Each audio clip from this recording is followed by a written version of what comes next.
नमस्कार दोस्तों, जैसा कि आपको मालूम है हम चैप्टर 4 पे पहुंच गए हैं जो कि रिग सेटअप है। और इसमें हम इस क्वाड्रूपेड को एनिमल को हम रिग करेंगे एडवांस स्केलेटन टूल्स के हेल्प से।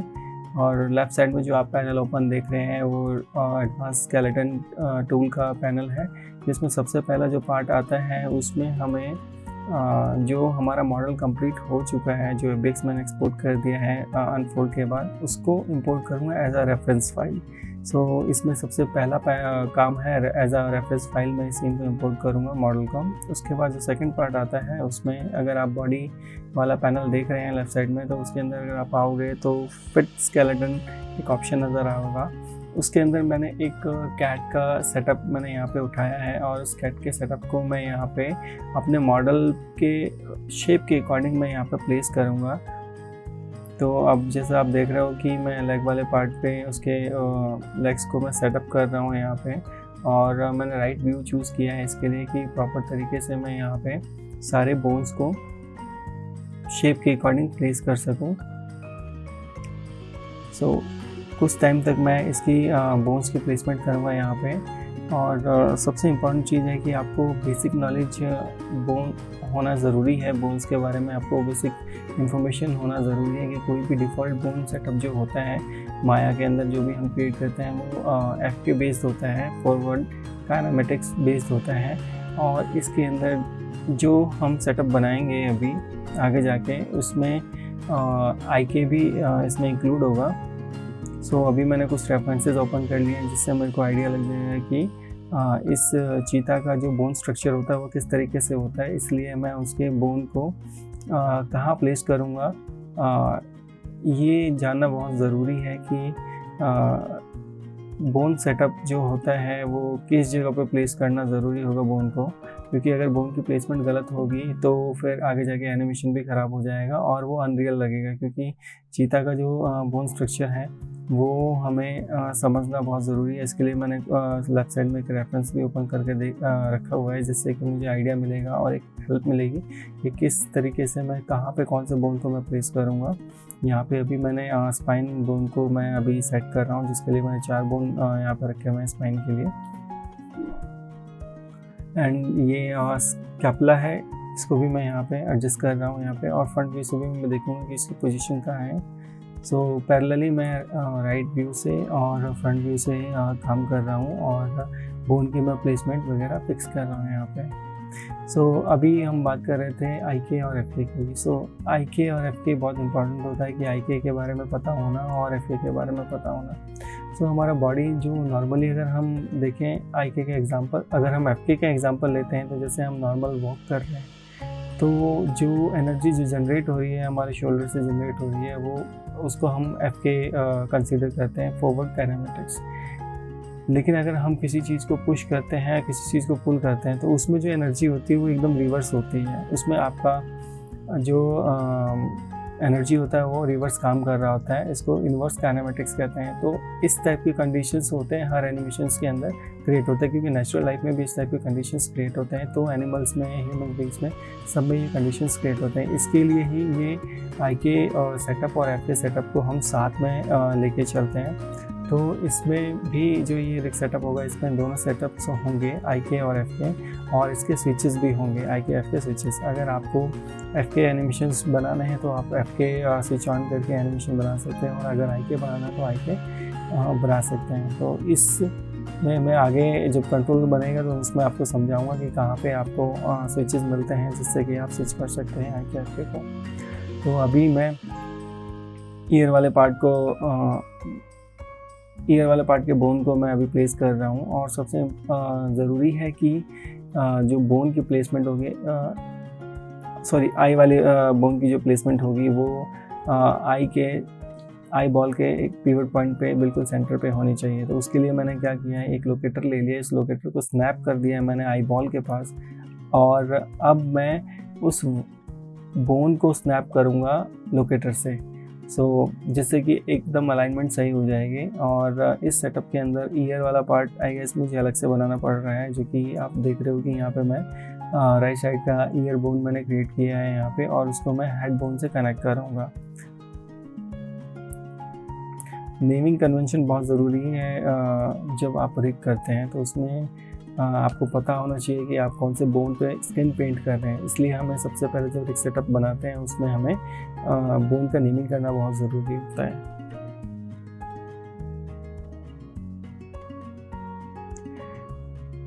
एक चीज़ और भी बहुत इम्पॉर्टेंट है, अगर हम जॉइंट्स के बारे में समझें तो जॉइंट्स में जो ओरिएंटेशन एक्सिस होता है उसका समझना हमें बहुत ज़रूरी होता है, क्योंकि जॉइंट को हम कैसे रैंडमली नहीं बना सकते, उसमें एक्सिस डिफाइन होना ज़रूरी है।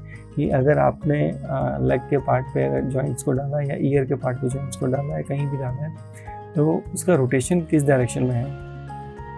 अगर इसका रोटेशन अलग डायरेक्शन में होगा तो रिग करने के बाद, स्किन करने के बाद आपके ईयर को अगर वाई एक्सिस में रोटेशन मिलनी चाहिए तो वो गलत एंगल में चला जाएगा। तो उसके लिए हमें ओरिएंटेशन जो होता है जॉइंट्स का वो देखना बहुत ज़रूरी है। और यहाँ पे जैसे कि आप देख पा रहे हो कि मैंने बोन सेटअप कंप्लीट कर लिया है। उसके बाद मैंने इसके कंट्रोलर्स ऐड किए हैं। जो कंट्रोलर्स ऐड आप बोन सेटअप कंप्लीट करने के बाद जो आप कंट्रोलर्स ऐड करेंगे, उसी पैनल के अंदर आप नीचे जाएंगे तो कंट्रोलर्स क्रिएट करने का एक ऑप्शन आएगा, उसमें आप डायरेक्ट वहाँ पे क्लिक करेंगे तो एडवांस स्केलेटन टूल क्या करता है, आपके कंट्रोलर्स भी क्रिएट कर देता है और IKF के स्विचेस भी आपको प्रोवाइड करता है। तो वो अभी कंप्लीट हो चुका है, आप देख रहे हो।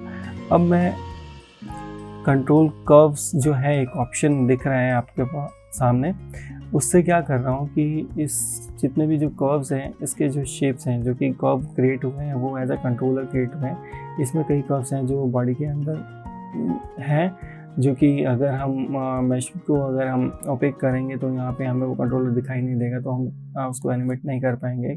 सो बेटर होगा कि आप वायर फ्रेम मोड में ही उस सारे कंट्रोलर्स को बाहर निकाल लो, उसके शेप्स को सही कर लो कि आगे जाके आपको दिक्कत ना हो। और शेप्स को कंपोनेंट मोड पे ही आप चेंज कीजिएगा, क्योंकि आप देख रहे हो कि सारे कंट्रोलर्स को मैं वर्टेक्स सेलेक्ट करके ही मूव कर रहा हूँ। उससे ये होगा कि उसकी जो पोजीशन है, उसका जो पिवट पॉइंट है वो उस बोन से ही स्नैप रहेगा। अगर आप मैश को मूव करोगे, कर्व को मूव करोगे तो वो प्रॉब्लम करेगा। इसलिए आप कंपोनेंट मोड में ही इसको एडिट कीजिए और किसी एक पर्टिकुलर डायरेक्शन में आप एडिट कीजिए, जो कि मैं राइट साइड में कर रहा था। और मैंने उसको इस टूल के हेल्प से इसको राइट टू लेफ्ट मिरर कर दिया है। तो अगर आप देख रहे हो कि लेफ्ट साइड के अगर मैंने राइट साइड के ईयर को अगर मैंने कंट्रोलर को अगर मैंने ठीक किया है, तो मैं स्नैप उस टूल की मदद से मैंने राइट साइड में भी मिरर कर दिया है।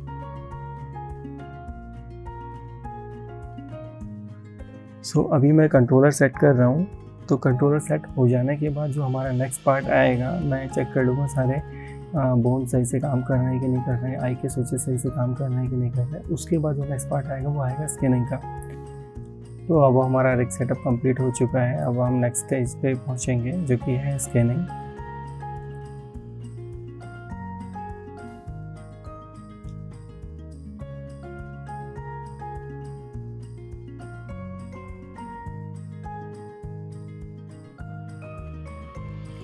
तो ये जो पार्ट आ गया है वो स्कैनिंग का आ गया है। तो स्कैनिंग के लिए सबसे पहले मैं काम करूँगा कि मैं रूट बोन को सेलेक्ट करूँगा, उसके बाद बॉडी मैश को सेलेक्ट करके मैं यहाँ पे स्किन के अंदर जाके बाइंड स्किन अप्लाई करूँगा। तो स्कैनिंग क्यों ज़रूरी है? स्कैनिंग इसलिए ज़रूरी है किसी भी मॉडल के लिए कि जो जॉइंट होता है, जॉइंट सेटअप तो हमने बना दिया है, लेकिन वो हमारे मैश के साथ कहीं अटैच नहीं है। तो अगर मैं बॉडी जॉइंट्स को अगर मैं मूव करूँगा तो बॉडी का पार्ट वही रह जाएगा, वो उसके साथ नहीं जाएगा, जॉइंट्स के साथ नहीं मूव होगा। इसी के लिए एक जो टूल है इसको हम स्कैनिंग कहते हैं। तो ये स्कैनिंग वही प्रोसेस है जिसमें हम क्या करते हैं कि जॉइंट्स को बोन के साथ कनेक्ट करते हैं। तो बोन के साथ जब जॉइंट्स कनेक्ट हो जाता है, उसके बाद जो नेक्स्ट पार्ट आता है स्किन वेट पेंट का। सो अभी अगर आप देख रहे हो यहाँ पे ब्लैक एंड वाइट के अंदर, यहाँ पे मैं क्या कर रहा हूँ कि मैं जॉइंट्स की जो वैल्यू है वो मैं वर्टेक्स पे पेंट कर रहा हूँ। तो किस बोन का इन्फ्लुएंस कितने मैश के ऊपर जाना चाहिए, वो चीज़ मैं अभी यहाँ पे पेंट कर रहा हूँ। अगर आपने देखा, मैं थाइस बोन मैंने इसके सेलेक्ट किया हुआ है और वो वाइट वाला पार्ट जो है वो उसके अराउंड में थाइस बोन के अराउंड में अगर आपको दिख रहा है, इसका मतलब ये है कि जो थाइस बोन का जो इन्फ्लुएंस है वो उस एरिया में दिख रहा है आपको, उस वाइट एरिया जो है वो वहाँ तक उसका इन्फ्लुएंस है। तो ये सेम सारे बोन के साथ सेम प्रोसेस हम यूज़ करेंगे।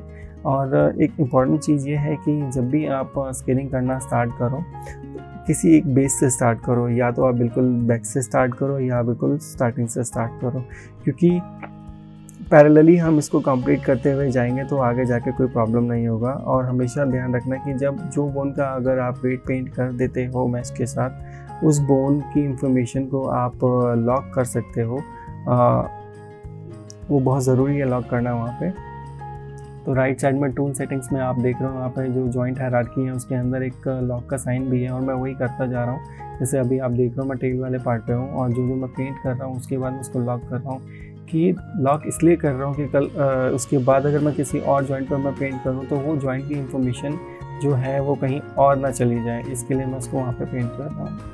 और एक्चुअली जो पेंट करते हैं हम वर्टेक्स पेंट करते हैं, और हर एक वर्टेक्स की एक अपनी वैल्यू होती है जो कि मैक्सिमम वैल्यू 1 होती है। इसका मतलब ये हुआ कि एक वर्टेक्स का जो वैल्यू 1 है वो किसी बोन में हम डिवाइड कर सकते हैं।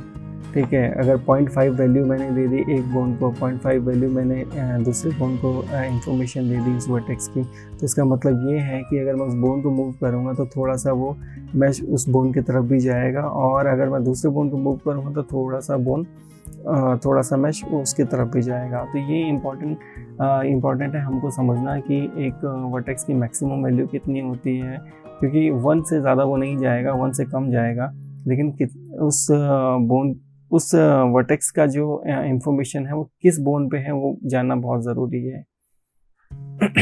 सॉरी।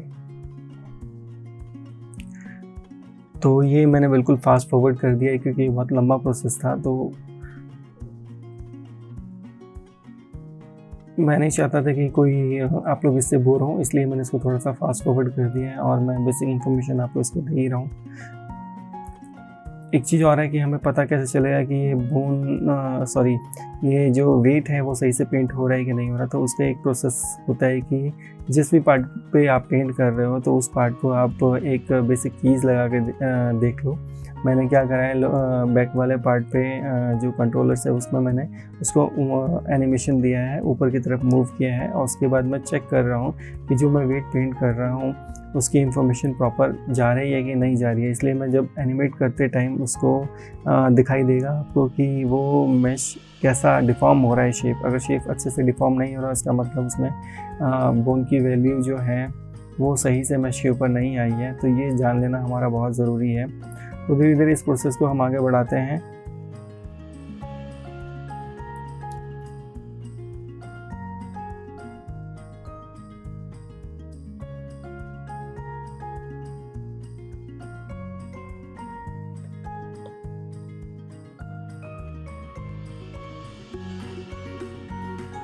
आपको बॉडी के दोनों पार्ट को वेट पेंट करने की ज़रूरत नहीं है। आप किसी भी साइड को चूज़ कीजिए, लेफ़्ट साइड को या राइट साइड को, आप उसी साइड में वेट पेंट कीजिए। और हमारे पास एक टूल है, एक बहुत अच्छा टूल है जो कि हेल्प करता है। हम हाफ पार्ट को बॉडी पेंट करते हैं, उसके बाद उसको हम मिरर यूज़ कर लेते हैं एज अ मिरर। हम बाकी अपोजिट साइड हम एज अ मिरर यूज़ करते हैं इसको। तो कोई भी वेट अगर आप पेंट कर रहे हो तो एक साइड के बोन का वेट पेंट कीजिए, उसके बाद मिरर टूल यूज़ कीजिए, और उसका अपोजिट साइड में भी सेम इन्फ्लुएंस के साथ वहाँ पे इफ़ेक्ट आपको दिखाई देगा। इसके अलावा एक और टूल है जो बहुत हेल्पफुल है स्कैनिंग के पॉइंट ऑफ व्यू से। इन केस अगर आपने वेट पेंट कर लिया है, अगर मैं बॉडी के आधे पार्ट तक मैं पहुंचा हूं और मैंने वेट पेंट कर लिया है, ठीक है, और वो इसका इन्फ्लुएंस बिल्कुल सही है और मुझे आधे पार्ट पे अभी आगे जाके काम करना है और मैं चाहता हूं कि मैं इस फाइल को सेव करूं, तो इन केस अगर आपने फाइल सेव कर दिया है और नेक्स्ट डे अगर आप ओपन करते हो फाइल को, तो कभी कभी ऐसा प्रॉब्लम भी आता है कि वेट पूरा डिस्टर्ब हो जाता है। तो उस चीज़ से बचने के लिए आप क्या कर सकते हो कि आप जितना आपने वेट पेंट किया है उसको आप सेव भी कर सकते हो। तो इसका एक अगर आप रिगिंग पैनल के अंदर जाओगे तो वहाँ पे स्कैनिंग के अंदर आपका ऑप्शन आएगा एक्सपोर्ट मैश वेट, तो आप उसको एक्सपोर्ट करके सेव कर सकते हो कि कल को अगर कोई प्रॉब्लम आती है तो वापस आप उस वेट को अपने मैश पे इंपोर्ट कर सकते हो। तो ये 2 चीज़ें हमेशा ध्यान में रखने वाली चीज़ें हैं, एक mirror skin wait and second जो है वेट पेंट को आप कैसे सेव कर सकते हो, ये 2 चीज़ें।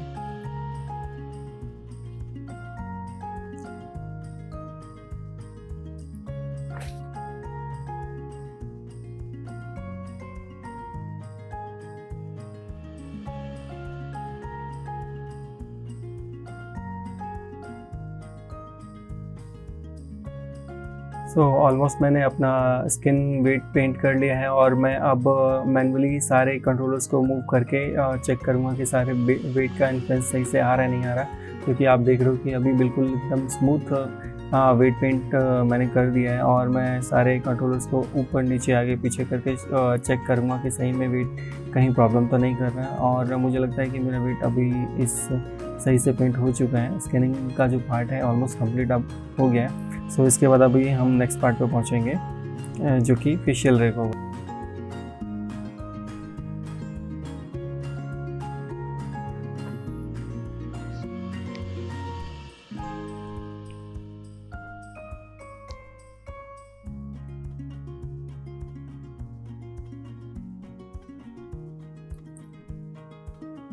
हम लोग एडवांस स्केलेटन टूल्स की हेल्प से फेशियल रिग करेंगे। और इसमें बहुत अच्छी चीज़ है कि आप अगर लेफ़्ट साइड में देख रहे हो फेस वाला ऑप्शन, लेफ़्ट साइड में बॉडी के नीचे जो है वहाँ पे स्टेप बाय स्टेप ये प्रोसेस हमें फॉलो करना होगा, जिसमें सबसे पहला है मास्क और उसके बगल में आप एक क्वेश्चन मार्क देख रहे होंगे।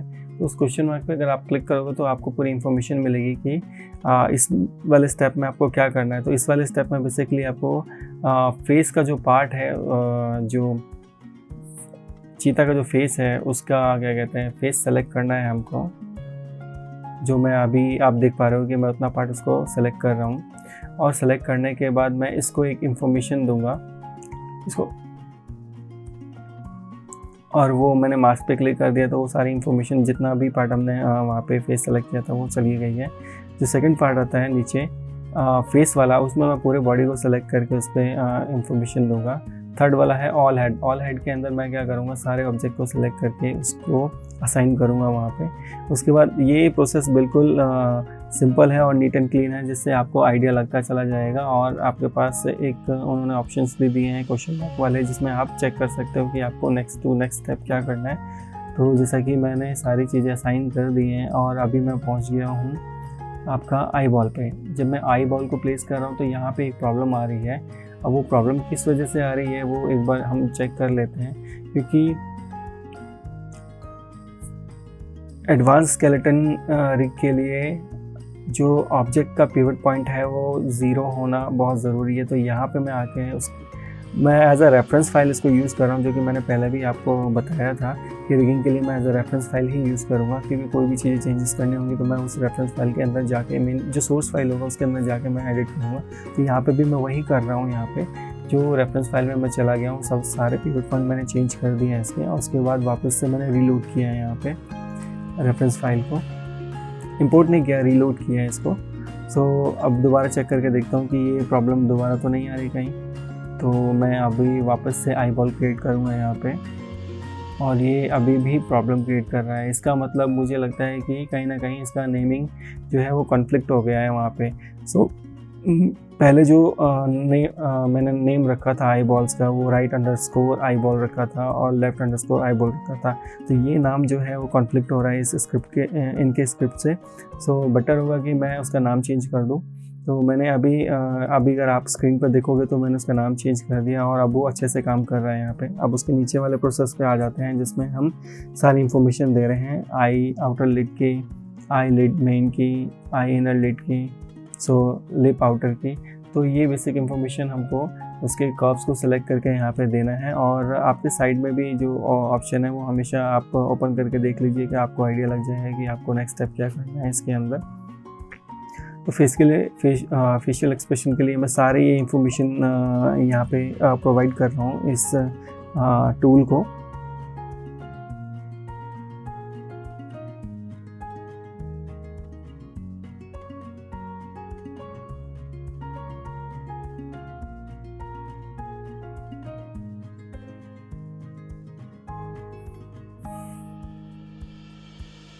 और हमेशा आप लोग रेफरेंस फाइल पे ही काम कीजिए, क्योंकि कभी भी कोई प्रॉब्लम आती है तो वो डायरेक्ट आप रेफरेंस फाइल को चेंज कर सकते हैं बिना रिगिंग डिस्टर्ब किए, बिना एनिमेशन डिस्टर्ब किए। तो इसका जो नेक्स्ट पार्ट भी होगा एनिमेशन, वो भी मैं एज अ रेफरेंस फाइल ही यूज़ करूँगा। अब यहाँ पे आप देखिए, मैं आईब्रो के लिए एक आईब्रो एक्सप्रेशन के लिए यहाँ पे मैं इंफॉर्मेशन दे रहा हूँ, जो कि यहाँ पे विजिबल है आपको, आईब्रो मेड 1 2 3। उसके बाद जो नेक्स्ट पार्ट आता है वो फोरहेड का है। तो फोरहेड भी मैंने यहाँ पे असाइन कर दिया है कि कौन सा पार्ट फोरहेड के लिए होगा। और जॉ कॉर्नर के लिए भी अगर आप राइट साइड में देख रहे हो, फेस फिट रिप्लेसमेंट का जो एक रेफरेंस है, वहाँ से आप देख सकते हो कि किस तरीके से आपको उसकी प्लेसमेंट करनी है। यहाँ जितनी बार भी मैं जॉ के लिए असाइन कर रहा हूँ तो एक मेश की दिक्कत आ रही है, तो इसको हम ठीक कर लेते हैं। जो वर्टेक्स नीचे चलेगा उस वर्टेक्स को सेलेक्ट करके उस पर जो वेट होगा वो 100 करना पड़ेगा हमें। स्कैनिंग वेट जो होगा वो कहीं डिस्प्लेस हो जा रहा है, इसकी वजह से मुझे उसकी इन्फॉर्मेशन को वापस ज़ीरो करना पड़ेगा। और उसको आप ज़ीरो कर सकते हैं। स्किन के अंदर अगर आप ऑप्शन जाओगे तो उसके अंदर एक हैमर ऑप्शन होता है, उसको आप डायरेक्ट अप्लाई कर सकते हो, या स्मूथ ऑप्शन होता है उसको डायरेक्ट अप्लाई कर सकते हो। तो वो जो वर्टेक्स होगा वो अपने प्लेस पर वापस चला जाएगा। अब लेफ्ट साइड में आप देख रहे हो, धीरे धीरे मैंने सारे पार्ट की इन्फॉर्मेशन वहाँ पे अपने मॉडल पे दे दी है। और ये सारा जब कंप्लीट हो जाएगा तो मैं स्टेप बाय स्टेप सारे फेशियल कंट्रोलर क्रिएट करूँगा, जो कि बहुत ज़रूरी है। अब एक एरर आया है जिसमें मैंने आई का जो है, आई बॉल जो मैंने नाम चेंज किया था, उसके बाद नाम तो मैंने चेंज कर दिया, लेकिन वहाँ पे दोबारा से इन्फॉर्मेशन नहीं दी है उसकी, तो दोबारा मैंने दे दी है। अब मैं स्टेप बाय स्टेप यहाँ पे जो आप देख रहे हो बिल्ड मैं करता जा रहा हूँ एक एक कंट्रोलर, और मैं चेक भी करता जा रहा हूँ कि कंट्रोलर बनते जा रहे हैं, और उसको मैं एनिमेट करके चेक भी करता जा रहा हूँ।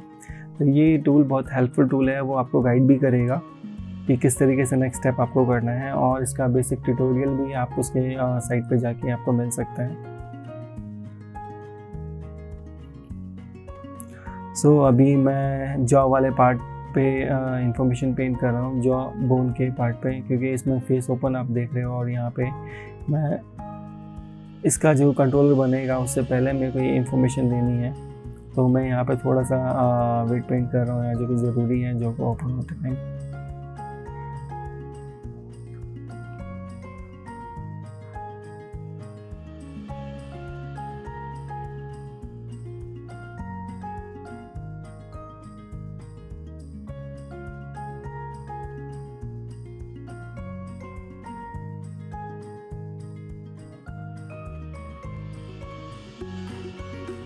राइट साइड में जो आप पैनल देख रहे हैं टूल सेटिंग्स के अंदर, वो आपके बेसिक ब्रशेज़ हैं। उस ब्रश से आप स्किन वेट पेंट कर सकते हो और वेट हटा सकते हो।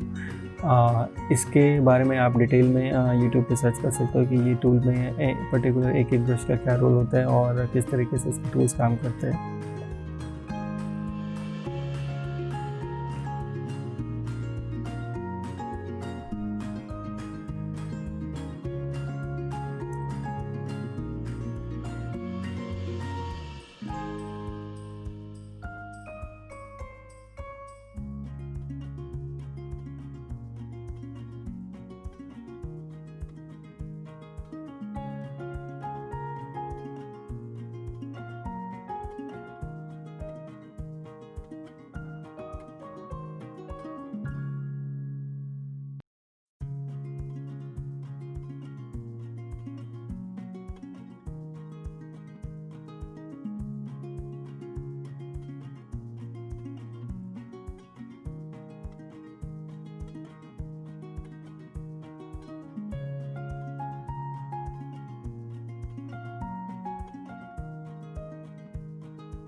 जॉ बोन के वेट को पेंट करने में थोड़ा सा टाइम लग गया था, लेकिन ये प्रॉब्लम भी सॉल्व हो गई है। और अभी आप देख पा रहे हो कि अच्छे से अब जॉ ओपन हो रहा है। अगर मैं उस कंट्रोलर को अप डाउन कर रहा हूँ तो अब धीरे धीरे एक एक एक्सप्रेशंस मैं यहाँ पे क्रिएट करता जा रहा हूँ। और लेफ्ट साइड में आप देख रहे हो कि आई एम, ये सारे जितने भी हैं कंट्रोलर्स क्रिएट होते जा रहे हैं। अब ओवरऑल अगर आप देख रहे हो, आपके एक कैरेक्टर के लेफ्ट साइड में जो एक बॉक्स आपको दिख रहा है, कंट्रोलर बॉक्स, वो सारे कंट्रोलर्स बॉक्स जो है वो फेशियल एक्सप्रेशंस को के लिए यूज़ किया जाएगा, जो कि अभी आप देख रहे हो वो अच्छे से सारे एक्सप्रेशंस क्रिएट हो रहे हैं यहाँ पे। उसके बाद जब हम उसके कुछ ब्लेंड शेप्स को भी ठीक करेंगे, ब्लेंड शेप को ठीक करने के लिए हम क्या करेंगे, इसको एक्सट्रैक्ट करेंगे सबसे पहले ब्लेंड शेप को, क्योंकि अभी जो एक्सप्रेशंस हमारे जो बने हैं वो कंट्रोलर में थे, और उस कंट्रोलर से मैं सारे ब्लेंड शेप्स को एक्सट्रैक्ट करूँगा, वहाँ पे कन्वर्ट करूँगा, जो कि बहुत ज़रूरी है गेमिंग के लिए। अगर मैं गेमिंग में सारे ब्लेंड शेप चाहता हूँ तो मुझे यहाँ पे कन्वर्ट करना पड़ेगा, जो कि आप लेफ्ट साइड में ऑप्शन देख रहे हो ब्लेंड शेप का, उसके नीचे एक ऑप्शन आ रहा है कन्वर्ट का, तो आप उस ब्लेंड शेप को कन्वर्ट करो। कन्वर्ट करने के बाद जो ब्लेंड शेप क्रिएट होंगे यहाँ पे 20 से 25 ब्लेंड शेप आप देख पा रहे हो। तो सारे ब्लेंड शेप आप एक बार चेक कर लो कि कौन कौन से ब्लेंड शेप हैं और कौन कौन से ब्लेंड शेप हेल्पफुल हैं। तो मैं क्या कर रहा हूँ, सारे ब्लेंड शेप्स को इंडिविजुअली चेक कर रहा हूँ, और जो शेप्स ख़राब हो रखे हैं उसको मैं ठीक कर रहा हूँ। और एक चीज़ हमेशा ध्यान रखिएगा कि जब भी आप ब्लेंड शेप को कन्वर्ट करोगे उस टाइम आपके जितने भी कंट्रोलर्स हैं कैरेक्टर्स के, वो सारे की जो वैल्यूज़ है वो ज़ीरो होनी चाहिए। अभी मैं ये प्रॉब्लम फेस कर रहे हैं, जैसे इसमें ब्लेंड शेप में कभी भी मैं कोई नया ब्लेंड शेप अप्लाई करता हूँ तो उसमें ईयर भी साथ में मूव हो रहा है। इसका मतलब ये था कि जब मैंने ब्लेंड शेप कन्वर्ट किया था उस टाइम ईयर के कंट्रोलर में रोटेशन वैल्यू थी, इसलिए वो वहाँ पे बार बार दिखा रहा है, इसलिए मेरे को दोबारा से इसको रिवर्क करना पड़ गया। और मेक श्योर कि जब भी आप ब्लेंड शेप को आप कन्वर्ट करोगे तो आपका कंट्रोलर के सारे कंट्रोलर्स की वैल्यू ज़ीरो होने चाहिए। तो अब मैं धीरे धीरे इस ब्लेंड शेप के पार्ट को स्मूथ करूँगा, जो कि हमारे पास माया के अंदर स्कल्प ब्रश है, उससे मैं इसको स्मूथ करूँगा और सिमेट्रिकल स्मूथ करूँगा इसको दोनों साइड, एक्स साइड के प्लस माइनस दोनों साइड में।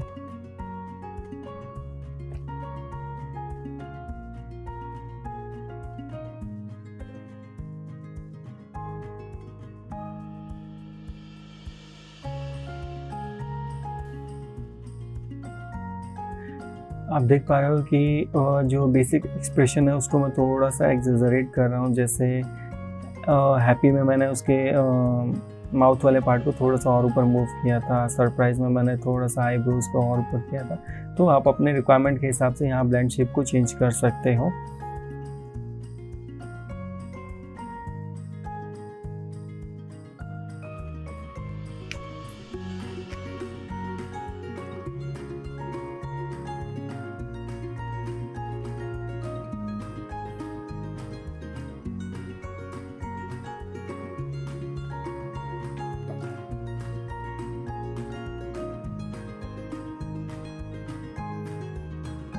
जो भी मैश बाहर की तरफ निकल चुके हैं उसको मैं वापस अंदर की तरफ प्लेस कर रहा हूँ स्मूथ ब्रश से।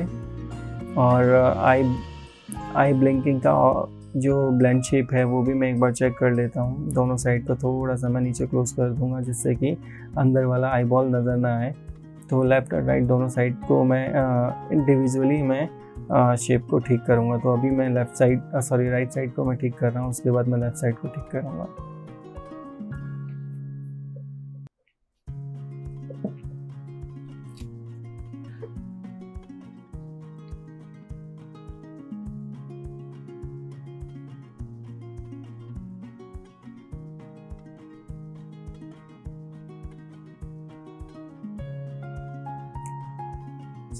अगर आपका ब्लेंड शेप कंप्लीट हो चुका है तो उसके बाद सारी इन्फॉर्मेशन आपके मेन फाइल पे चली गई होगी। और इसके बाद आप इस ब्लेंड शेप को, इतने सारे ब्लेंड शेप को अगर नहीं चाहते फाइल में रखना तो आप डिलीट कर सकते हैं। और ये मेरा फेशियल एक्सप्रेशन भी यहाँ पे कंप्लीट हो चुका है। लेकिन एक चीज़ ध्यान रखिए कि हमेशा इंक्रीमेंटल सेव करिएगा, क्योंकि अगर इंक्रीमेंटल सेव नहीं करते हैं और आपके पास बैकअप भी नहीं है तो सारा काम आपका वेस्ट हो जाएगा। इसलिए हमेशा आधे घंटे के बाद एक फ़ाइल को अलग से सेव कीजिए। और यहाँ पे एक सारे कंट्रोल्स मैं चेक कर रहा हूँ कि सारे कंट्रोलर सही से काम कर रहे हैं कि नहीं कर रहे हैं। आई ब्लिंक भी सही काम कर रहे हैं और और बाकी के जो एक्सप्रेशंस हैं, जो भी कंट्रोलर मिले हैं, वो सारे सही से काम कर रहे हैं। तो अब ये जो मेरा कैरेक्टर रिगिंग का पूरा जो सेटअप था वो ऑलमोस्ट अब कंप्लीट हो चुका है। इसके बाद जो नया पार्ट आएगा वो आएगा एनिमेशंस का। तो हमने 4 चैप्टर कंप्लीट कर लिए हैं और नेक्स्ट पार्ट में हम एनिमेशंस को सीखेंगे कि किस तरीके से एनिमेशन करते हैं। तो दोस्तों नेक्स्ट वीडियो में मिलते हैं। थैंक यू सो मच और वीडियो को एंजॉय कीजिए।